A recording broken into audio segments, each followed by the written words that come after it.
What's going on, people? This is Jagos, and I got a little problem. Now, I know a lot of people are going on about the different DLC issues, and I know people have blasted Valve into next week. They might as well be called Blizzard because they sure got a flurry of people that sat here and just blasted their ass on that thing.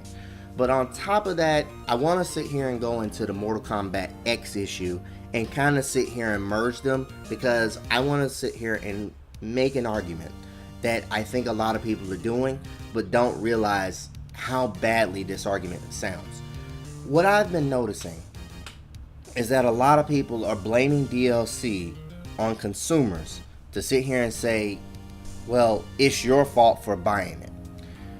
If we actually sat here and started doing that, the greatest equivalent of that is I'm blaming you for buying milk at the grocery store, even though milk is bad for you.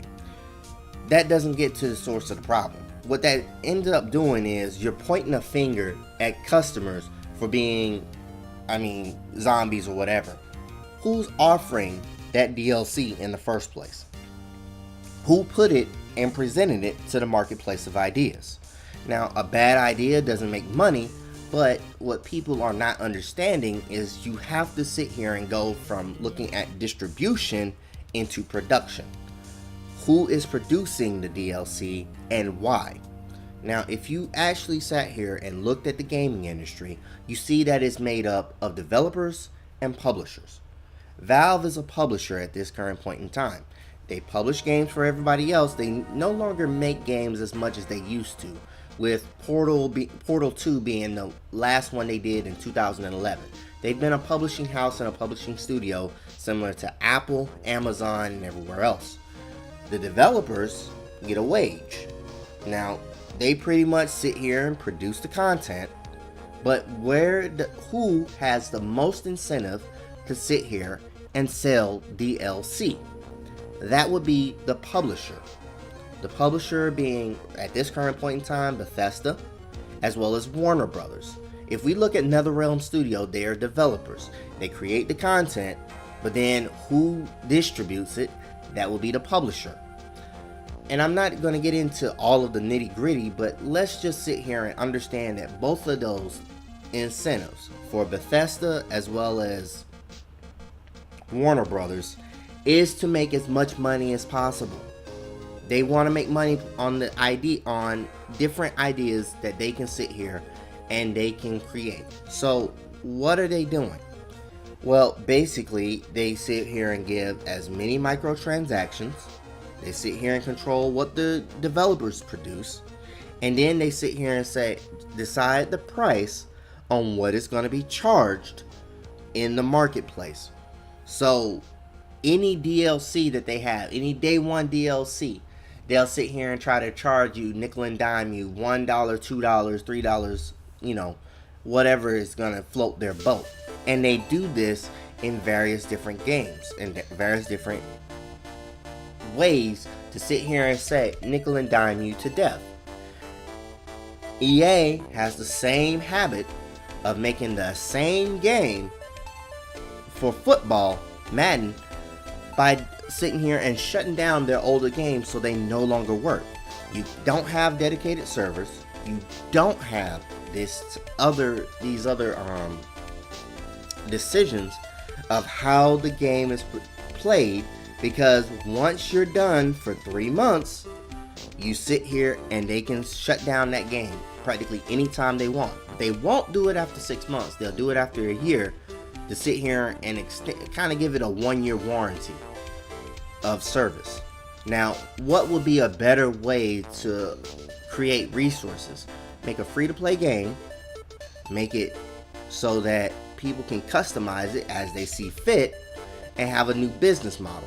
But their older business model is still making money, where they sit here and charge you $60 to get a new game, and then sit here and say, well, after a year, you no longer have no rights to it, and that game is worth $5. This is just money changing hands. But you don't blame the victim of the scam.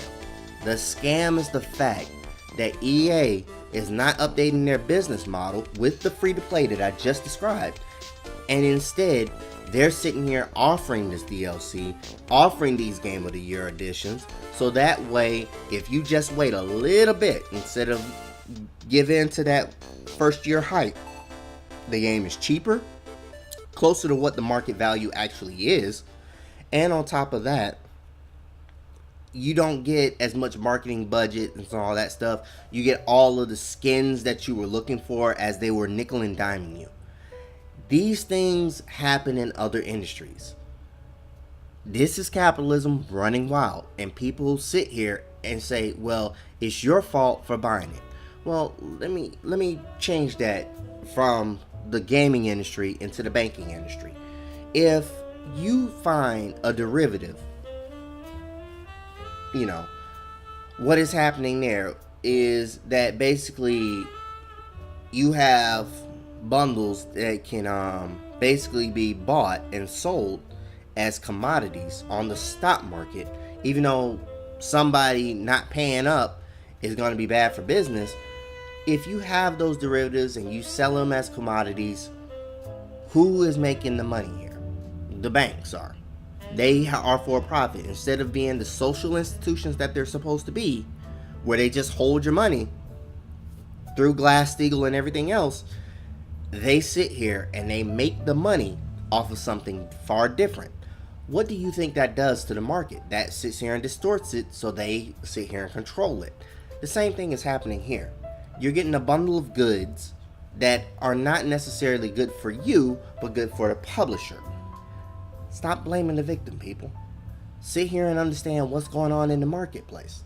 And don't do it where you sit here and say, well, I'm looking at the entire market, but I can't even tell you if the developer or the publisher has an incentive to change what's going on. I hope I was very clear on this. If you have any questions, I'll be more than happy to write it out. And I'll see you all next time.